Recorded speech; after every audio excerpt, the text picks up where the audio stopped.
Finishing the last two examples here in P.2. Example 6, well, the next example, I guess. Use the Pythagorean theorem, so dig deep in those brains, and the distance formula to show that these three given points determine a right triangle.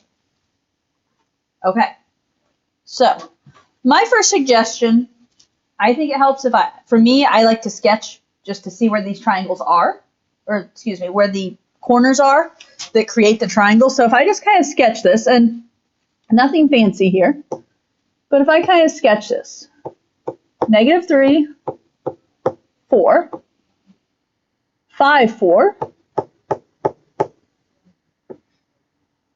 and 1, 0. Those are my 3 points. Okay. Now if I actually connect them, this is freehand, so not very precise, but my goal is to prove that this is a right triangle. Does it look like it can maybe be a right triangle based on my drawing? I can see the angle I'm going to expect to be the right angle. Now, said to use Pythagorean theorem and the distance formula. Thoughts on how we use those two together?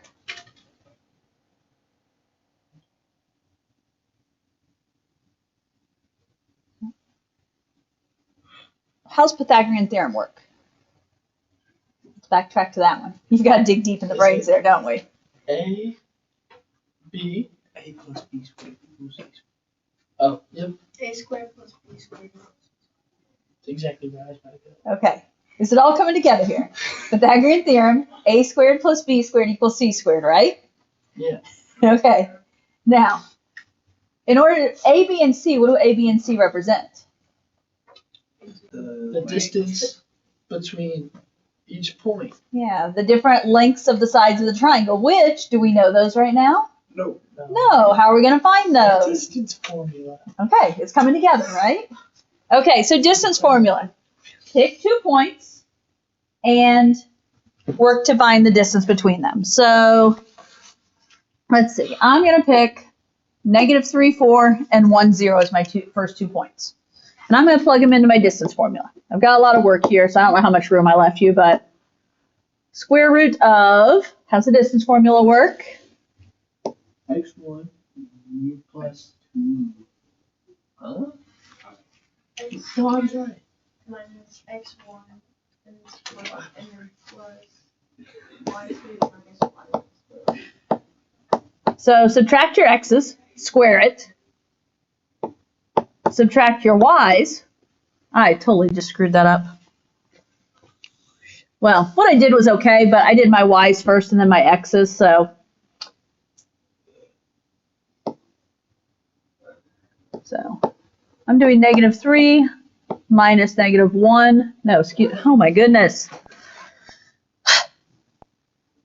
-3 minus 1 squared plus 4 minus 0 squared. It's the square root of all that, right? Do some cleanup.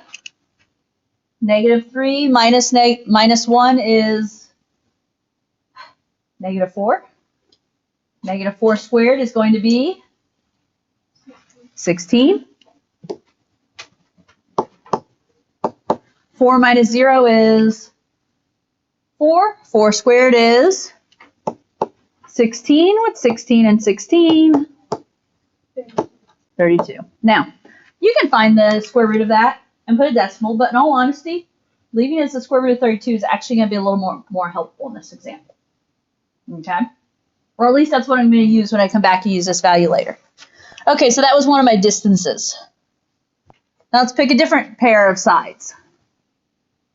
How about 1, 0 and 5, 4? Can we find the distance between those two?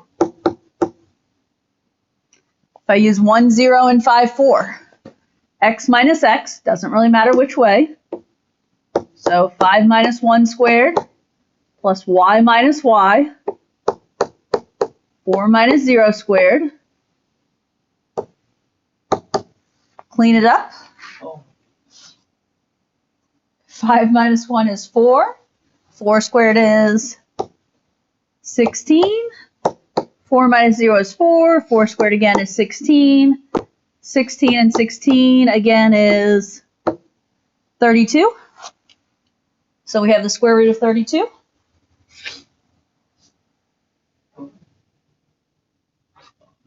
And then we have one more distance to find, yes?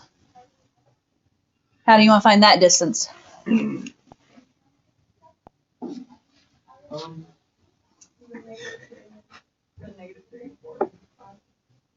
negative 3 and 4 and 5 and 4. And we can take the long way or the short way here. If we just take the normal way, square root of, what? X minus x. So 5 minus negative 3 squared plus 4 minus 4 quantity squared.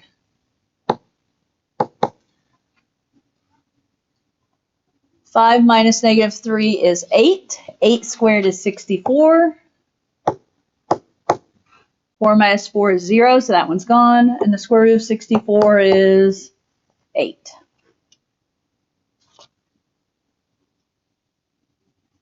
I'm going to say we could have taken the short route. Did you guys happen to notice that these 2 points formed a straight line?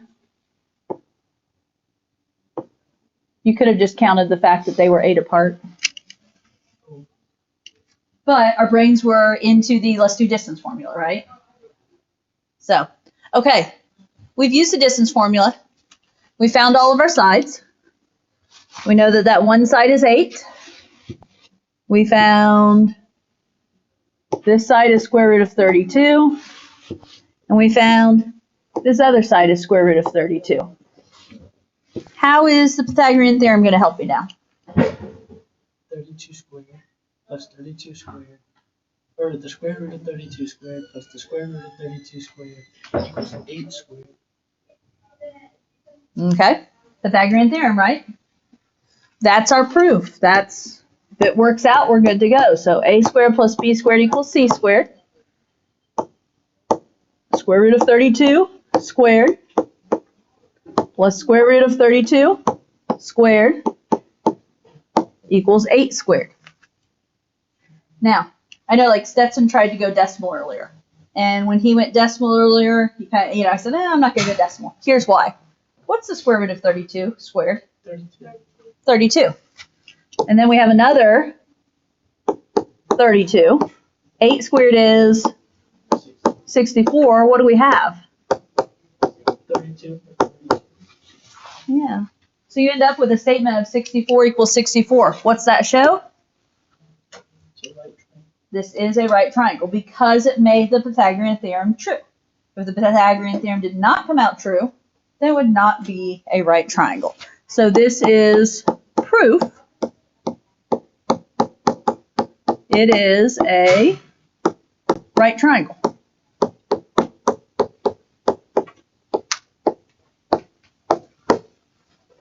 Okay.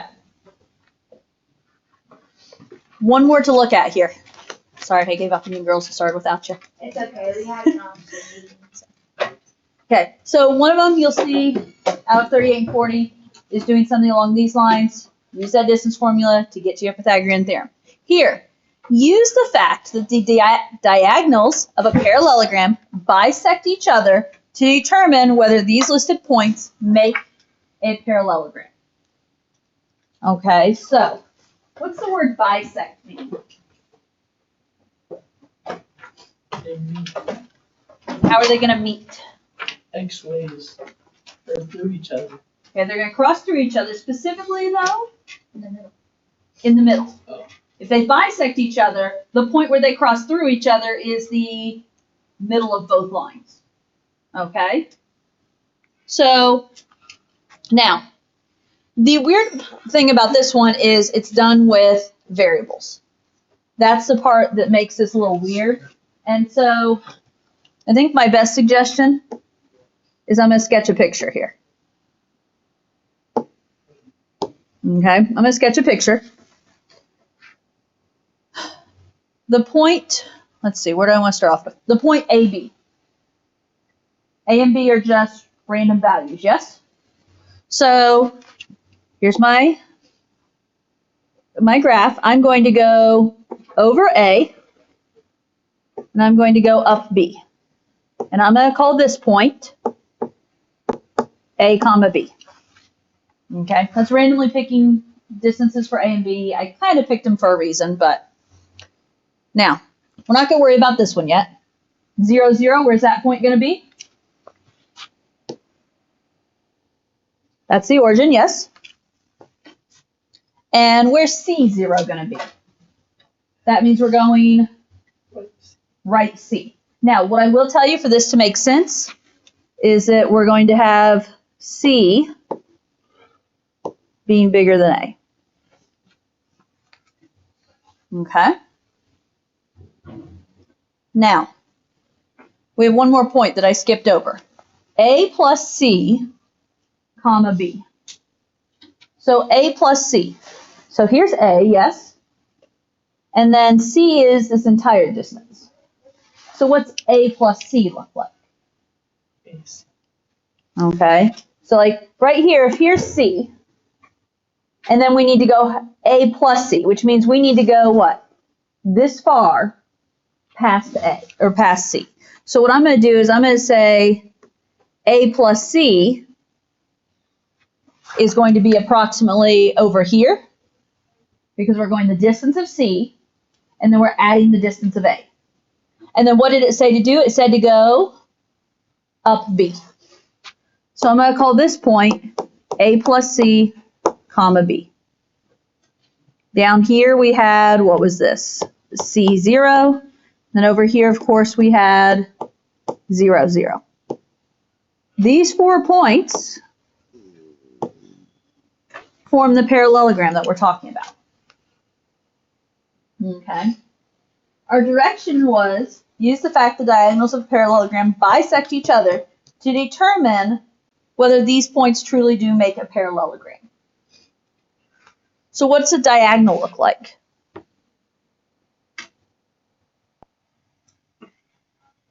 Diagonal goes from what? One corner to the opposite corner. So if I think about, there's a diagonal, yes. And there's a diagonal. What am I trying to see? If they bisect each other, this point should be the midpoint. Okay. And if that's the midpoint, if it's the midpoint of both pieces, if I find the midpoint of one and the midpoint of the other, it's going to be the same in both cases. Does that make sense? Yes, no? Not sure I've totally sold it. So, whole point here is we're going to use the midpoint formula. Okay? So, our midpoint formula, if you remember from yesterday, you add the x and the x, divide by 2, add the y and the y, divide by 2.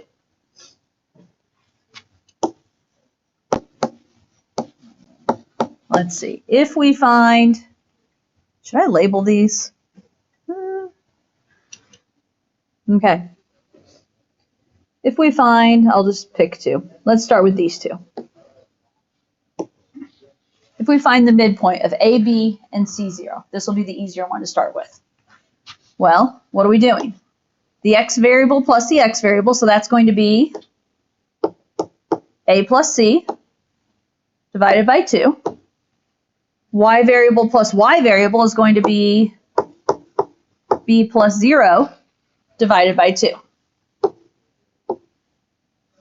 What is A plus C divided by 2? And that's just A plus C divided by 2. What is B plus 0 divided by 2? B over 2. Okay. My goal is to see if the other midpoint ends up being the same. So now, pick your other 2 midpoints, or your other 2 endpoints, and find the midpoint of those 2.